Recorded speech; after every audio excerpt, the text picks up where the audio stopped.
And the final ballot measure we'll see on November 4th when we go to the voting booth is the City of Oakland's Measure 00, Kids First, the Oakland Fund for Children and Youth Act.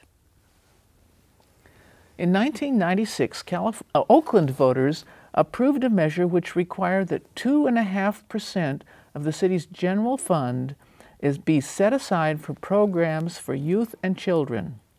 The original measure was limited to 12 years.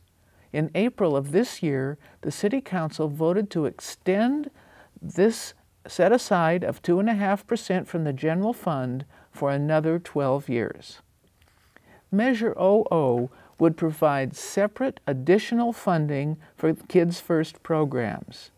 These funds would start at 1.5% and grow to 2.5% of the city's total budget, not just the unrestricted general fund. The total city budget includes money that the city is legally required to spend on certain projects. All of the funds for Measure 00 would still come out of the general fund. Measure 00 provides no ending date for the funding proposed.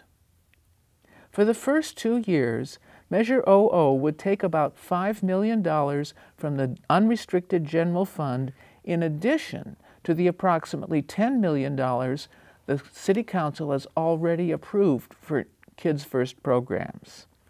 In the third year, it would take over $16 million from the general fund in addition to the $10 million authorized by the City Council.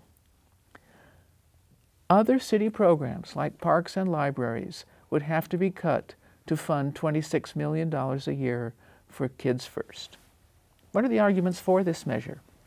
Measure 00 supporters say that the challenges facing kids are growing, but the funding to help them is not.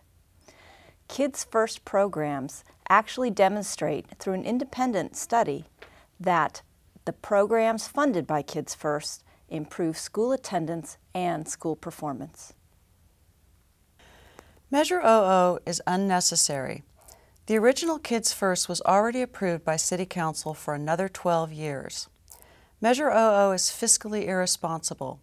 It doubles spending for one area at the expense of others, like police, fire, libraries, and parks. It has no flexibility and no provision for review.